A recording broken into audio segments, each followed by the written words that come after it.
दोस्तों इस वीडियो में हम बात करने वाले हैं राजस्थान राज्य के मौसम के हाल के बारे में और जानेंगे कि 28 सितंबर से लगा के और आने वाली 8 या 9 अक्टूबर के दौरान राजस्थान में फिर से किस तरह से आंधी तूफान के साथ अधिकतर भागों में मूसलाधार बारिश होने के आसार हैं। दोस्तों नमस्कार, मेरा नाम है अरविंदामा, आप सभी का स्वागत है राजस्थान वेदर में। दोस्तों जैसा कि आप देखिए उपग्रह डेटा मॉडल में देख पा रहे हैं, देखिए यहाँ पर क्या हो रहा है कि ये आप जैसा कि देख पा रहे हैं, देखिए काफ़ी बड़े एरिया में, जैसा कि मैं आपको दिखा रहा हूँ, देखिए ये आप देख पा रहे हैं, ये यहाँ पर इस समय वियतनाम के भागों पर इस समय एक काफ़ी बड़े एरिया में समुद्री तूफान बना हुआ है। और दोस्तों इसका दायरा इतना बड़ा है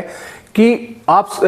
अंदाज़ा यहीं से लगा सकते हैं कि अगर इसको हम यहाँ पर भारत के राज्यों पर फिट करें तो यहाँ से उत्तर प्रदेश, राजस्थान, पंजाब, हरियाणा और महाराष्ट्र और तेलंगाना, आंध्र प्रदेश, इन सभी राज्यों पर इसका जो है एरिया ये फिट बैठेगा। तो आप अंदाजा लगा सकते हैं कि कितना बड़े एरिया में ये बना हुआ है। ये बहुत ही विनाशकारी एक समुद्री तूफान है और ये वियतनाम के भागों पर है और इसी के कारण ही राजस्थान में फिर से हालात बद से बदतर देखने को मिल सकते हैं। वो कैसे, आइए हम आपको बताते हैं। देखिए ये यहाँ पर इस समय वियतनाम के भागों पर ये आज शाम को टकराने वाला है।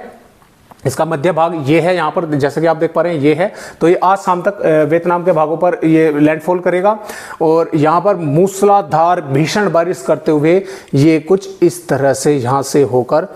और ये बंगाल की खाड़ी में, यहाँ पर देखिए म्यांमार है और ये यहाँ से इस तरह से म्यांमार से होता हुआ और 1 अक्टूबर के दौरान ये बंगाल की खाड़ी में पहुँच जाएगा। अब ये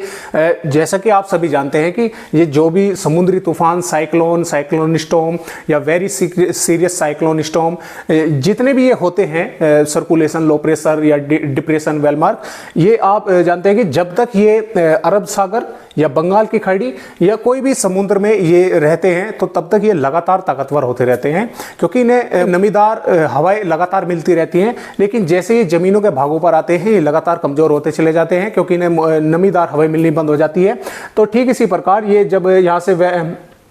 वियतनाम से होकर, म्यांमार से होकर बंगाल की खाड़ी में पहुंचेगा तो ये कमज़ोर हो चुका होगा। लेकिन जब ये बंगाल की खाड़ी में पहुंचेगा यहाँ पर तो इसे फिर से मॉइस्चर मिलना शुरू हो जाएगा, फिर से ताकतवर होता चला जाएगा और ये लगभग 3 अक्टूबर के दौरान इतना ताकतवर हो जाएगा कि इस सिस्टम के कारण रहेगा ये बंगाल की खाड़ी में ही। लेकिन इस सिस्टम के कारण क्या होगा कि भारत के पूर्वी राज्यों के साथ साथ भारत के मध्य मैदानी राज्यों में यहाँ तक कि इसका हवाओं का इफेक्ट पूर्वी राजस्थान के भागों पर भी देखने को मिलेगा। अब जो यहाँ पर पश्चिमी राजस्थान के भागों पर जो यहाँ पर एक एंटी सर्कुलेशन बना हुआ है, जिसकी वजह से मानसून की विदाई का समय आ रहा है या हम कह रहे हैं कि मानसून की विदाई हो सकती है, तो ये सिस्टम क्या होगा कि 2 अक्टूबर के दौरान या 3 अक्टूबर के दौरान ये यहाँ पर बंगाल की खाड़ी में इतना सक्रिय हो जाएगा, इतना ताकतवर हो जाएगा कि इस सिस्टम के कारण भारत के पूर्वी और मैदानी राज्यों से होकर राजस्थान के भागों पर पूर्वी हवाएं पहुंचनी शुरू हो जाएंगी, जिसके कारण ये एंटी सर्कुलेशन को निष्क्रिय कर देगा, समाप्त कर देगा, खत्म कर देगा। यानी कि ये एंटी सर्कुलेशन यहाँ से समाप्त हो जाएगा, मानसून की विदाई यहीं पर रुक जाएगी। और जैसे जैसे ये सिस्टम 4 सितंबर के दौरान और अधिक ताकतवर होकर यहाँ से उड़ीसा के भागों से एंटर कर और ये लगभग हम कह सकते हैं कि इसको ये 6 या 7 अक्टूबर के दौरान राजस्थान के भागों पर ये होकर निकलने वाला है।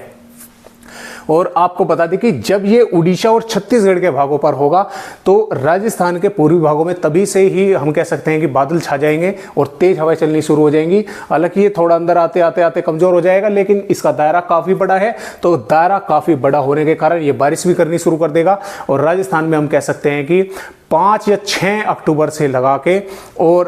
8 या 9 अक्टूबर के दौरान राजस्थान के कई जिलों में आंधी तूफान के साथ भीषण बारिश होने के आसार हमें नजर आ रहे हैं, क्योंकि ये सिस्टम राजस्थान के ही भागों से होकर निकलने वाला है। तो आप राजस्थान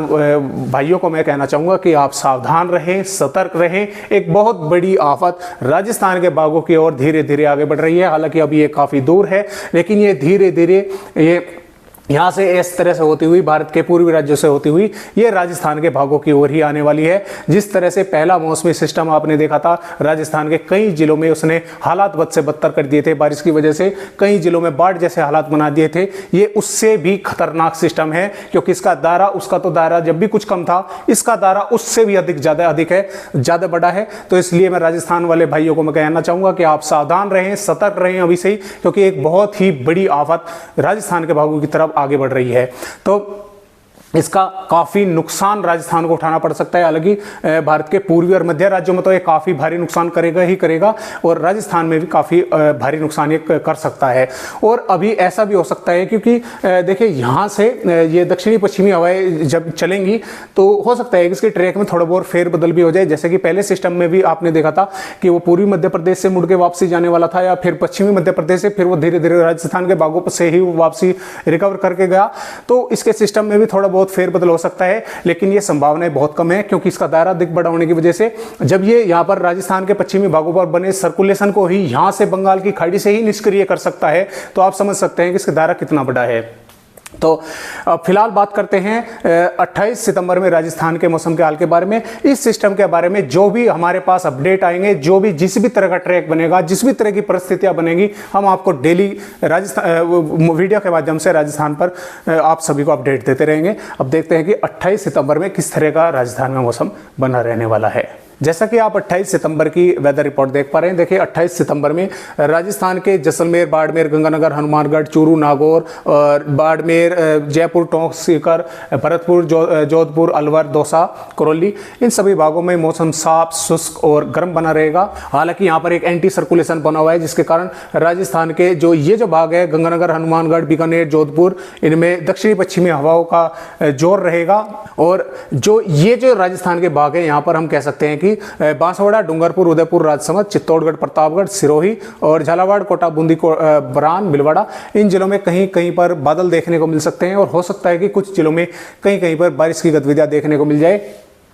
इसके अलावा जो ये सर्कुलेशन यहाँ पर आया हुआ है 29 और 30 सितंबर की मैं आपको बात बता रहा हूँ, ये थोड़ा आगे की ओर आएगा, और इसकी वजह से क्या होगा कि 29 और 30 सितंबर के दौरान, यानी कि 29 में बारिश की गतिविधियां कम रहेंगी, 30 और पहले अक्टूबर के दौरान यहाँ पर ये जो इतने भाग है राजस्थान के, इसमें हम कह सकते हैं कि झालावाड़, बरान, कोटा, बूंदी, भीलवाड़ा, चित्तौड़गढ़, प्रतापगढ़, बांसवाड़ा, उदयपुर, राजसमंद और टोंक, सवाई माधोपुर, ये जो इतने जिले होंगे राजस्थान के, इन जिलों में बादल छाएंगे और कुछ भागों में कहीं कहीं पर बारिश की गतिविधियां देखने को मिलेगी। इस दौरान हो सकता है कुछ जिलों में मध्यम से तेज, या कुछ इलाकों में कुछ समय के लिए तेज बौछारें भी देखने को मिल जाए